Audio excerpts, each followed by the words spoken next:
Company ఇచ్చే బోనస్లు, advance బోనస్లు job వదిలేసేటప్పుడు మళ్ళీ అడుగుతా ఉంది. దీని గురించిన ఒక డీప్ డిస్కషన్ అయితే జరుగుతూ ఉంది. ఎస్పెషల్లీ హెచ్సిఎల్ అయితే డైరెక్ట్గా దీనికి సంబంధించి పర్ఫార్మెన్స్ బోనస్ కూడా వెనక్కి ఇచ్చేయమని అడుగుతున్నారు అని చెప్పి దీనికి సంబంధించిన న్యూస్ అయితే స్ప్రెడ్ అవుతా ఉంది. సో ఇది ఎంతవరకు నిజం?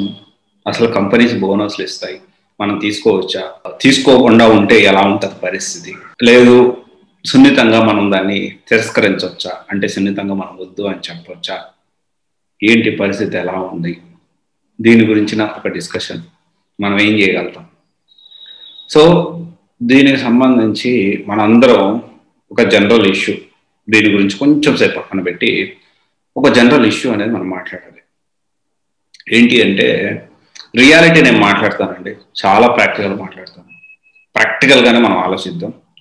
సో చిన్నప్పటి నుంచి జనరల్గా ఏంటి అంటే మనం క్లాస్లో కానీ లేకపోతే ఇంకెక్కడన్నా బయటికి వెళ్ళినా కానీ, రైల్వే స్టేషన్లో కానీ లేకపోతే ఇంకెక్కడికన్నా వెళ్ళినా ఏమన్నా ఇష్యూ వచ్చినప్పుడు మన హాస్టల్లో ఉన్నప్పుడు కానీ ఇంకా ఎక్కడ సిచ్యువేషన్ ఏదైనా కానీ ఇష్యూ వచ్చినప్పుడు చాలా మంది, అంటే ఎగ్జాంపుల్ హాస్టల్లో ఫుడ్డే సరిగ్గా పెట్టట్లేదు, సరిగ్గా పెట్టకపోతే లేకపోతే అది హాస్టల్లో ఫుడ్ సరిగ్గా పెట్టట్లేదు కానీ అది మనకి కొంచెం కన్వీనియంట్గా ఉంది, అంటే మన ఆఫీస్కి దగ్గరగా ఉంది, సో యాంబియన్స్ అది చాలా క్లీన్గా ఉంచుతున్నారు, కొంచెం ఒక్కొక్క రోజు ఫుడ్ కొంచెం అటు ఇటు అవుతా ఉంది.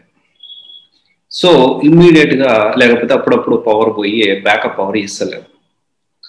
సో ఇప్పుడు ఏంటి అంటే హాస్టల్లో వేసింది ఒక 50 మంది మనుషులు, పిల్లలు 50 మంది స్టూడెంట్స్ ఉంటే అందరికీ ఈ ప్రాబ్లం అనేది ఉంటుంది. కానీ ఒక్కడే చాలా వైలెంట్గా రియాక్ట్ అవుతాడు. ఎందుకు అని వేయట్లేదు, నేను డబ్బులు కడుతున్నా కదా అది ఇది అని చెప్పాలంటాడు. ఇప్పుడు హాస్టల్లోడు ఏం చేస్తాడు? అరే బాబు ఉంటే ఉండిపోతే పో అంటాడు. ఎందుకంటే వీడి వల్ల మిగతా వాళ్ళకి రెవల్యూషన్ వచ్చి వాళ్ళందరూ అడుగుతారని చెప్పి.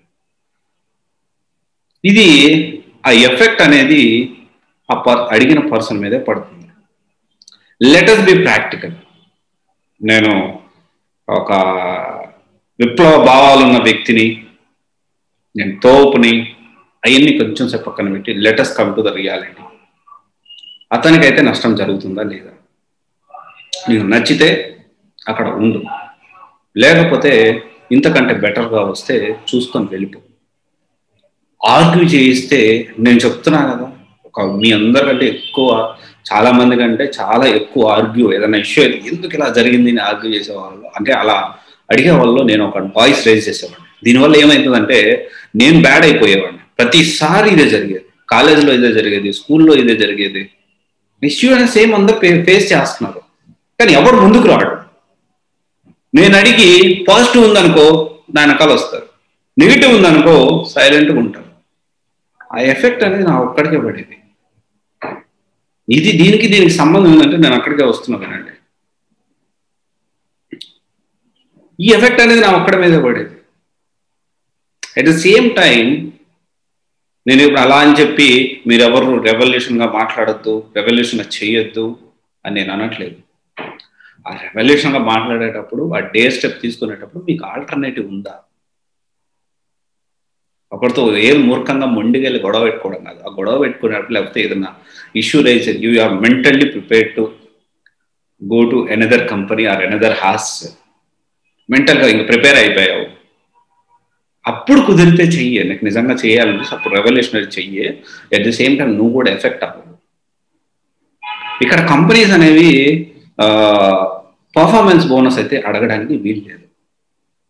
పర్ఫార్మెన్స్ బోనస్ అనేది యాక్చువల్లీ అది మనం పర్ఫార్మెన్స్ బాగా మంచిగా ఇచ్చామని చెప్పి అది ఇచ్చే అప్రైజల్ కింద చెప్పొచ్చు.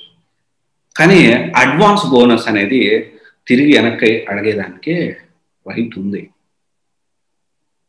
మనము ఆఫర్ లెటరు మీరు కావాలంటే ఎవరైనా, ఎందుకంటే నాట్ ఓన్లీ హెచ్సిఎల్ అనే కాదు, ఎస్బీఐలో కూడా అడ్వాన్స్ ఇస్తారు, జాయినింగ్ బోనస్ ఇస్తారు, అన్ని చాలా జాబ్స్కి ఇస్తారు, ఐబిఎంలో ఇస్తారు, ఎక్సెంచర్లో ఇస్తారు. వాళ్ళ రోల్ని బట్టి జాయినింగ్ బోనస్ 50,000, 1,00,000, 1,50,000 ఇస్తారు.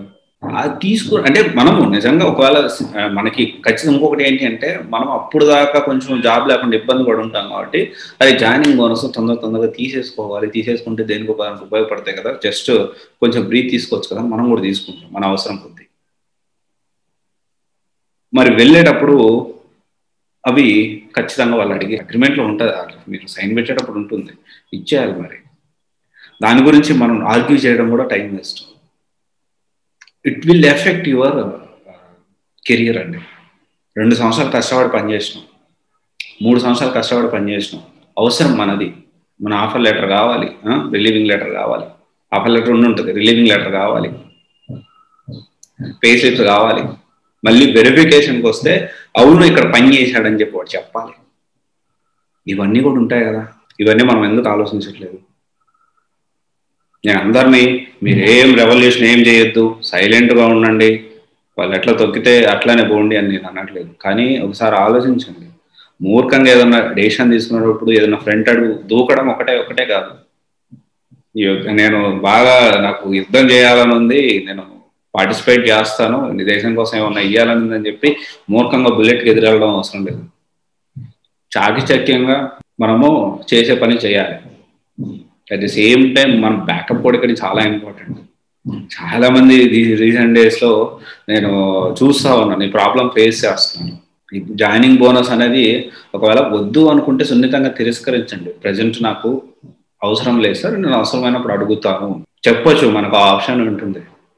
బట్ ఇక్కడ ఇంకొకటి రైజ్ అవ్వచ్చు పాయింట్, జాయినింగ్ బోనస్ వద్దంటున్నాడు అంటే రేపు వెళ్ళిపోతాడేమో చెప్పకుండా. అలాంటి కాన్సెప్ట్ ఏమి ఉండదండి. ఎందుకంటే మనం సడన్గా అబ్స్కాండ్ అయినా కానీ కంపెనీ నుంచే మనకి ఏం రాదు, మనకి నష్టమే జరుగుతుంది. ఎందుకంటే రిలీవింగ్ లెటర్ రాదు, వెరిఫికేషన్కి వస్తే వాడు అది అక్కడ ఫెయిల్ అవుతుంది.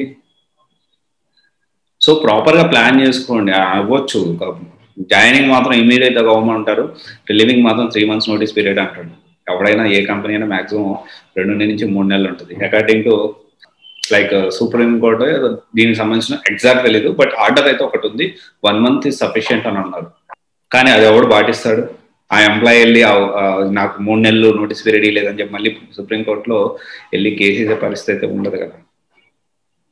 సో ఇవన్నీ మనం ఆలోచించండి. సో ఒకవేళ జాయినింగ్ బోనస్ ఇస్తే తీసుకోండి, కానీ గుర్తుపెట్టుకోండి, ఎప్పుడైనా కానీ కంపెనీస్తో ఎప్పుడు మనం గొడవ పెట్టుకోకూడదు, అది ఎప్పటికైనా మనకు చేయటం. నచ్చితే ఉండడం, నచ్చకపోతే వెళ్ళిపోవడం. అది అసలు ఉద్యోగమే నచ్చకపోతే నీకు గట్స్ ఉంటే ఒక బిజినెస్ పెట్టుకో. ఈ ఆర్గ్యూ చేయడం వల్ల మన కెరియర్ డ్యామేజ్ అవుతుంది. కొంచెం ఆలోచించండి. ఇది నువ్వు ముందుకు వెళ్తావు, వాళ్ళు మిగతా వాళ్ళందరూ వెనకాల నేను తోస్తారు, అరే బాబు వెళ్ళురా, ఏదో ఒకటి మాట్లాడాలి.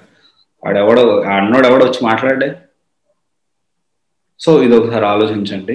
సో జాయినింగ్ బోనస్ అనేది మనము తిరస్కరించవచ్చు, ఓకే, మనం వద్దని చెప్పొచ్చు, ఏ ప్రాబ్లం ఉండదు.